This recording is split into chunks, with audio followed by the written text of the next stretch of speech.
Welcome to the Time Capsule Show, where we explore the meaning of life in the 21st century through the eyes of people just like you and me. I'm Joerenz. And I'm Joenrhuz. And today we have photographer and our high school Spanish teacher, Miss Catherine Lojo. Welcome, Miss Lojo. Woo! We're so happy to have you, Miss Lojo. For our listeners and viewers out there, Miss Lojo was one of the best teachers that we've had in high school. And not only did she teach us Spanish, but she taught us a lot of life lessons that I think that we can explore more later in this interview. Well, Miss Lojo, I'll give you the mic. Can you just tell us more about yourself? What got you to go into teaching and all these fun hobbies that you have? Well, I have to say thank you for inviting me because it is an honor to be here. I'm so impressed by you guys. I'm like, oh, my students, I love them. You keep impressing me, but this is the most impressed I've been with graduate students. So I just want to say congratulations, and I'm really, really proud of you guys. Thank you. So my name is Catherine Lojo. I love that you introduced me as a photographer because no one's ever done that before. I always say I'm a teacher by day, and then at night and weekends, I do other fun stuff. So yes, I've been teaching. I teach for a living, but the reason I love to teach is not only because I get to teach wonderful students like you guys, but it gives me time to do other things, like to follow my other passions. So, I get out at 3 o'clock mostly. Weekends are mostly free. The summers are mostly free. So it enabled me to travel the world during my time off and also become a professional photographer. I get to do that. So teaching is like a gift. Not only do I get to be a teacher with great students and try to influence them as little as possible, or as little as as much as I can, but I know that I don't do as much as I want to, but I also get to do other fun things too. So you get the best of both worlds, of every world, with being a teacher. Exactly. Like, I don't know that I could be that 9 to 5, woman that gets 2 weeks vacation in the summer. Like, it's just not for me. I'm sure it's for other people, just not for me. Definitely. Well, hey, you got to travel to many cool countries. I remember when you were my teacher, we had a trip to Galapagos, right, in the school, and you got to go there. You got to go to so many cool countries with your students. Can you tell us more about those experiences? Yeah, literally my last trip because of this pandemic that we're in was to Japan in February of 19, I guess, right? That was my last trip, and I cannot believe it was February. So everything hit in March. So I think I was so lucky to be able to have gone. The parents were super nervous, to allow me to take their precious children to Japan, but they did have faith in me in the end. It was such a wonderful trip. We had a great time. And I'm just so grateful that we got to do that. So that's just it's my last memory pre-pandemic was this trip to Japan. I have one really, really serious and important question. Mm-hmm. How was the sushi? It was good. It was good. So we went on those conveyor belt sushi restaurants, and it was just out of a movie, like just the experience alone. And it was good. Like they had a shrimp one with the shrimp head on it, which was super fun. Like I just went vegan about 2.5 years ago, but I did make an exception because it was very tough to stay with my plant-based diet. So I had no choice but to eat certain things. And I did try the shrimp sushi because they just didn't have any vegetable sushis for me. And I remember looking at the head and being like, oh my God. But it was a great experience. And I loved watching one of my colleagues. I told him, you have to suck on the head because it's the best part. I know that because I'm a Spaniard. And my parents grew up eating seafood. So it was just a fun experience. It was funny, obviously. Oh, that's so awesome. And I bet going to Japan and all those different countries, you also probably got to take a lot of great photos, right? Actually, during the trips with school, I don't get to take great photos because I can only use my iPhone, which the iPhone, it does a great job, but my camera is just way too heavy to take on a school trip with me. And it's just, I have too much to do. But yes, I have taken amazing photos. I remember the Galapagos being one of my favorite countries to shoot, to have my iPhone with. Actually, I did take my camera on that trip. Now that I remember, might have been the only trip I did. And I remember taking just breathtaking pictures in the Galapagos. But Wow. even in Costa Rica, I had bought a new iPhone just for my trip to Costa Rica with students because I didn't want to carry the camera. And I wasn't sure if I could afford this phone, but I wanted to take amazing pictures. And I didn't think I would ever be back in Costa Rica. So I remember taking amazing pictures with Miss Radis on that trip too. Oh, you have such a great life. I mean, that's amazing that you get to see all these countries. When the COVID restrictions die down a little, what is your first destination outside of the US? So I have a trip already booked. I'm super excited. I'm going to Turks and Caicos. It's Wow. not my regular type of trip. Like I don't really do like Bahamas, but I need it. Like I need it. We're going like just to relax and chill and be in that beautiful greenish turquoise water and white sandy beach. It's just what I've been craving, just sun and ocean, vitamin C as they call it, but SCA, yes. Definitely. So that I already have a trip planned for June, and then we'll see what happens. I'm hoping Spain opens up soon because I miss going. I used to go to Spain at least once every 2 months, and I haven't been able to do that. So I'm hoping that will happen too. Yeah, we sure hope so. And actually, speaking of the ocean, that's something that we were dying to see since we were like stuck in New York for so long. So we're actually like at the time of recording this right now, we're in Miami. Get out! Yep. I got super. Show me your view when we finish. I definitely For want. sure. That's We're like 3 awesome. minutes from the ocean. It's like I needed this. The city got really boring really quick. Yeah, I'm so happy you're there. Like I'm jealous, but in a good way, like a good jealousy. Like So you talked about the path where you worked as a teacher by day. So how did you know you wanted to be a photographer or like take into those different sort of hobbies you have on the side? Well, I didn't really know. I mean, I used to love taking pictures. Like I would take my camera out every time like I would go with my friends. But I remember when Instagram first came out, like I'm talking like 2011, I think it was. My nephew had said to me, there's this new social media site. You should get your profile name before someone takes it. So I kind of joined just to take my profile name. Like that was the only reason.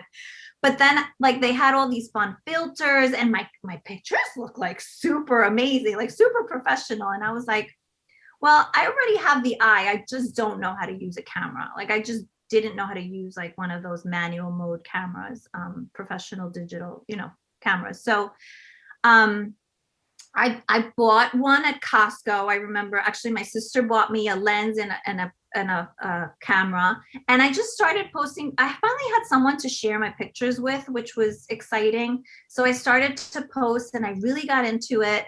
And then I joined this photo contest. New York City Football Club had a photo contest. They had just started. And they said, capture New York City and soccer, however you want to. So I took my nephew with me. We took some shots. But right when the sun was setting, I took a picture of those, what do you call those binocular things that you can see out into the distance, like the World Trade, not the World Trade Center, that's not here, but One World has one. The Empire State Building has one. So I took a picture of that and I said, looking forward to the season ahead or something like that. But it was a beautiful picture. It was sunset and all my friends just voted for me, really, really supported me. I'm like, this is for you. And the winner got to win a press pass, like a photography pass to shoot on the field. And my friends that know me know my passion for soccer. You combine that with photography, it's like, oh my goodness, like, can you get any better than that? I ended up winning. I was so grateful for all my friends for voting for me.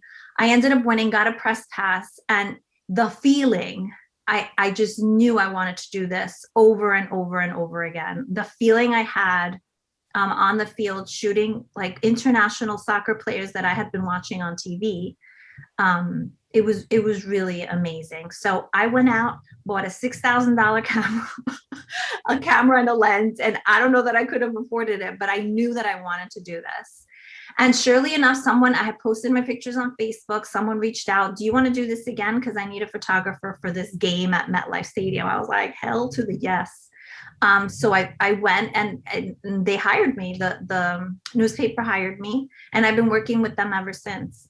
Thanks to them, I got to go shoot in Madrid at Real Madrid Stadium in Madrid Bernabeu. And that was my dream. Like that was the top thing on my bucket list. And I knew like, if I can accomplish that, then all you have to do is believe. Like anyone can accomplish anything. I didn't do anything that you couldn't do, or anyone in this world couldn't do. I just wanted it really badly. And you know, I'm a big fan of law of attraction stuff, and I definitely manifest even parking spots. I'm the self-proclaimed queen of parking because of the law of attraction. So I know that if I could do that, anyone can do anything, really. The only limits we put are on ourselves. I honestly believe that. I love that. And I really hope your energy is going to rub off on us and on everyone listening to this podcast. You're already living it just doing this podcast. Like not everyone does this. You guys are unique and amazing already. So you want more, go for it. Just want it badly enough. Honestly, just want it badly enough. Thank you. We're going to start manifesting Kim Kardashian's our next guest. Yes. I think that'll be possible. You can do better than Kim Kardashian. So when we talk about photography, what's your process like? Like, what are you looking for through the lens? Like, when do you know is the right time to click that button? I think it's a lot of it is luck as well. No joke, being in the right place at the right time. And the other half is patience, just waiting for the people to get out of the way or for the right person to get in the way. For soccer, it's the same. I think I would love shooting soccer the most. It's just a feeling. It really is. And I can't even watch soccer games without my camera anymore because I'm always like, oh, that would have been a great shot. Oh, that would have been. And if I don't have my camera, I feel like I'm doing something wrong. But yeah, it's just a feeling, and it's an emotion that you get. Like it just captures the moment that you're never going to get back. You're never going to get that moment back. So to click at the precise moment, and that is gone forever, I think it's a real gift, like to capture it, to just make it that it lasts forever. Right. And that's the phrase, right? They say pictures last forever. Yeah, they do if you want them to. You can also delete them, but yeah, they do. Well, hopefully we can recover them too if we delete them. Yeah. Well, speaking of pictures and capturing certain moments in your life, we're now at this part of the show that we like to call past, present, and future, where we'll be exploring 3 different periods of your life. So how do you see yourself now, and how does that compare to the person you were 5 years ago? I'm a work in progress. I definitely see myself that way. I am not the same person I was 5 years ago, and I'm smart enough now to know that I can't even tell you what I'm going to be in 5 years. I can't. Like, there's no way. I can't. If you were to ask me 5 years ago if I would be where I was now, I would say no way, no how. Like, no way. I had other visions of my life, and yet I didn't get what I thought I wanted, but I got exactly what I need. Like, I'm good. But it's a work in progress. Like, you always try to do better. You always try and reach for your goals. And when you do, you make new ones. And you can change your goals too. That's all right too. So I'm a work in progress. I do try with all my might to be the best version of myself, whether it's mentally, spiritually, physically. I think it's very important. The way I see it, like, we have one life to live. We only get one. So I want to do the best job possible, you know? I love that. That's such a growth mindset. Yeah, absolutely. And I think that's such an incredible principle to live your life by. And speaking of which, what other principles do you like to live your life by? I think I only have one, which is if I don't sleep at night because of something, then I've done something wrong. Like, I do whatever helps me sleep at night. And I think our intuition is our best moral compass, if you will. I think it's very powerful, and people don't really, they shut it down or they close it down. I try to tap into it and tune into it every so often. And I know if I'm tossing and turning, or I'm taking, an hour or two to fall asleep because something's in my mind, then either I have to fix it or settle it or come to terms with it. And I really just do live my life that way. Yeah. Mm-hmm. And everyone's different. Like, what's right for me, and I don't even see life as right or wrong. It just, what works for me doesn't work for someone else, and vice versa. But it's okay. Like, whatever works, whatever makes you happy, whatever helps you sleep at night, that's what you do. I love that. And we're all built differently. We all have different likes and dislikes, and that's so true. So you did mention that you love to follow your intuition, but so does that brings up the question of, would you rather listen to yourself or take advice from other people? Hmm. I do take advice. I don't know everything about everything. My intuition is more about energy, but at the end of the day, I don't know everything. So if someone can help me, like especially with numbers, I know nothing about numbers. So if someone can help me figure out my financial plan, then I'm not going to go with my intuition. I don't think that's going to work. But in terms of relationships in my life, like whether they be friends, significant other, or you know, just being in touch with people that I want in my life, I do go with my instinct, and it's more of a matter of energy. But I happily would take advice if I don't know what I'm talking about, and I don't know everything. Like I know Spanish really well, and then the rest is, you know, up for grabs on the level of well that I know it. So yes, I'm happy to take advice from other people. Mm-hmm.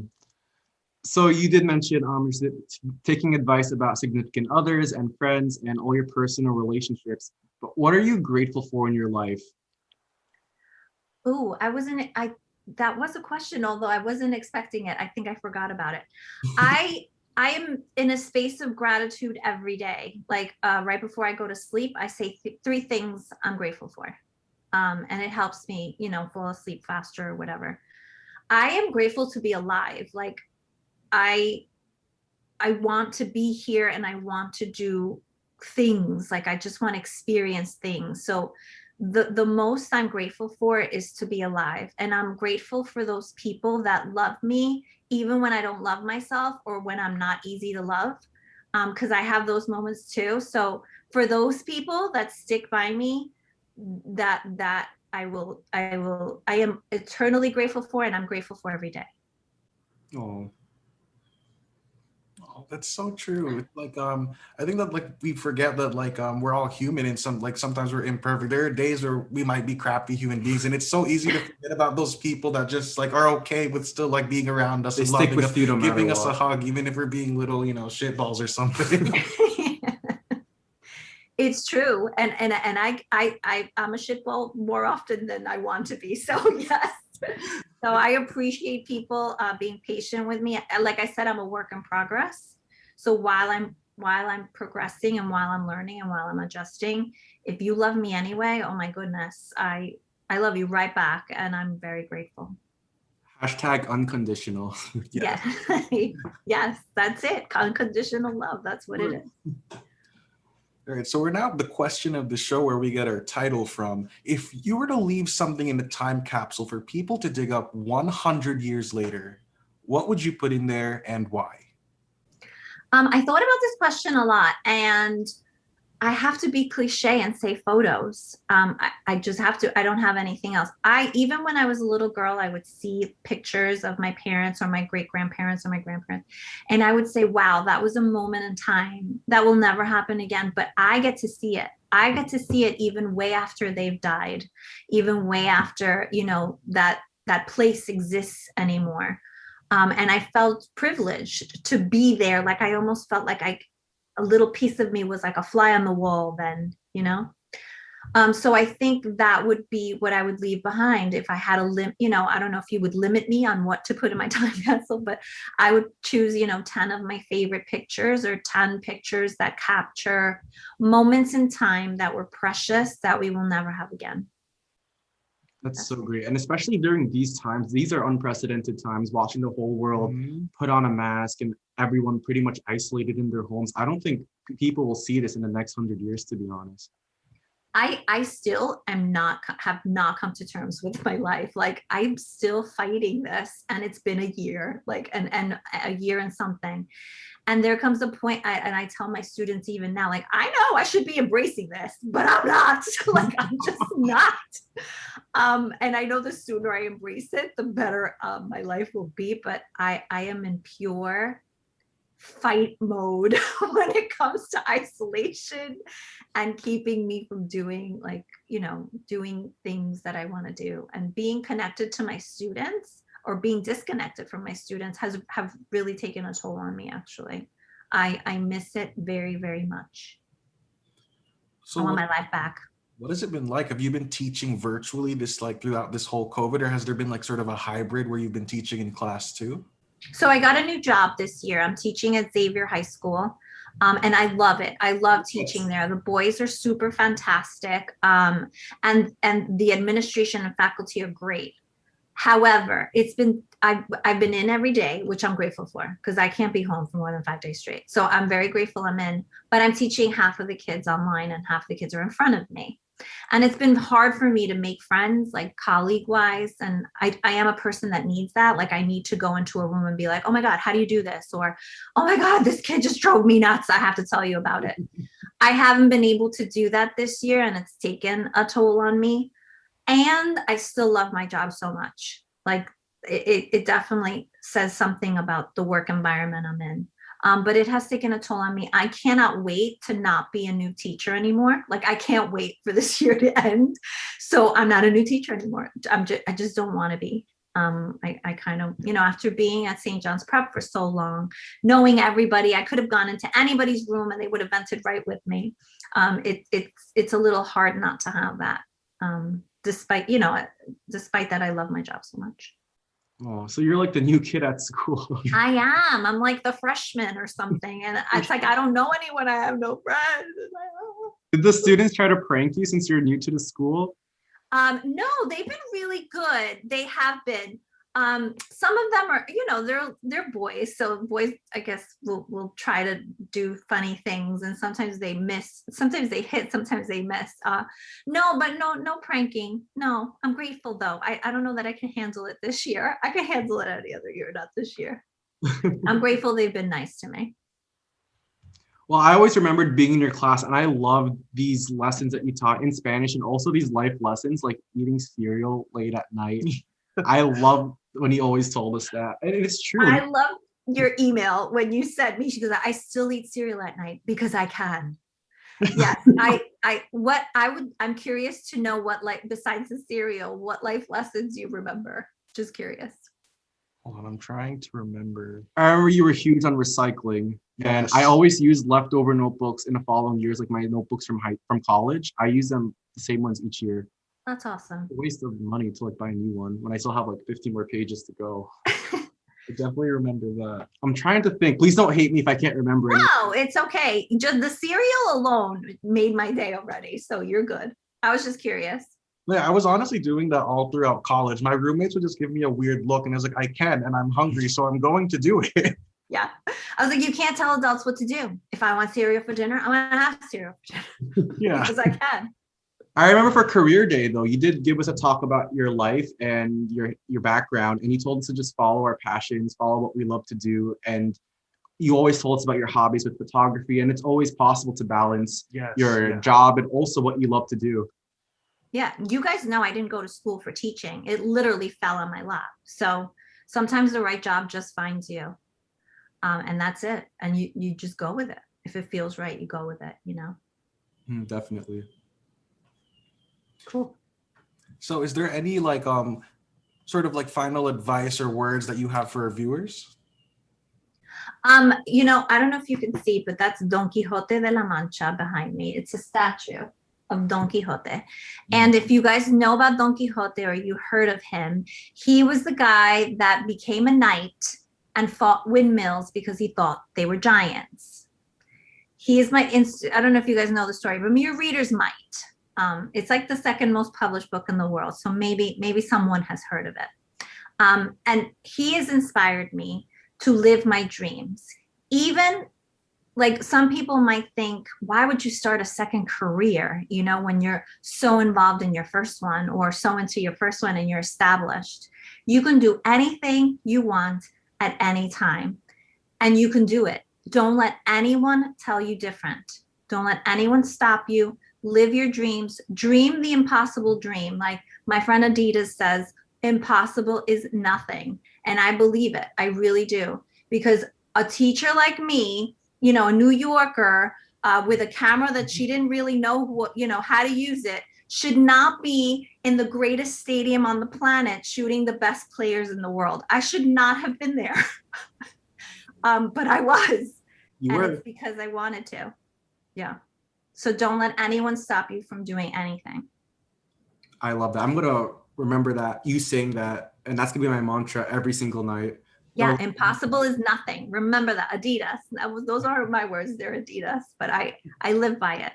How about Nike? Go for it. Yeah, that That's just- too. yeah. That too. I'm more of an Adidas. I like Adidas better because I like the 3 stripes and I wear the soccer sambas all the time. But yeah, go for it. That just do it is great as well. Yes, absolutely. Awesome. So where can our viewers find more about your photography and follow your amazing journey? So I'm on Instagram. I have my own website. It's catherinelojo.com. But mostly I post most of the things on Instagram. I've been in a little hiatus for the past 2 years because I haven't been traveling or shooting soccer. But today was my first post in like a year and a half. So I'm like excited because I just shot NYCFC game this weekend. So you can find me at Instagram. It's at Katuxa, or you can just find my name, Catherine Lojo. Catherine with a C. Like cat. Oh, yeah, I really remember. I remember like when I was in your Spanish class, like you had mentioned like that competition. It was so amazing to see like over time, like people were getting those votes in and all that, and to finally see that like it actually came to fruition. You were able to win that contest. It's amazing. So wait, did you end up voting for me or something? Yeah, Because I did go for you. Yeah, I remember like saying, guys, if you have a minute, go vote. So I want you to know that I am grateful for every single one of those votes. Like, you changed my life. Do you get that? You legit changed my life. You had a role in changing my life. And I will eternally be grateful for that. Like, my life just, I got what I wanted. I followed my dream. I followed my passion. I got the one thing that I wanted. Number one thing on my bucket list became true because of your vote. So thank you. I cannot thank you enough. And thank you to you too for changing our lives. You're being such a great role model inspiration. When we were in high school. Thank you so much. You just made my day for sure. You know, sometimes we do what we do and we don't know if we impact people or they just roll their eyes like, oh, this woman again with her recycling. So the fact that years later you reached out to me and invited me on your podcast, it means the world to me. It's what keeps me going back to teaching. Believe me, there's so many times I want to quit. It's what keeps me going back. So thank you, thank you, thank you, thank you. Of course. Well, Miss Lojo, thank you so much for being a part of our time capsule. And thank you to our viewers for watching. Please make sure to like, comment, share, and subscribe. Tune in again next week to meet another amazing addition to our time capsule. See you next time. Yay.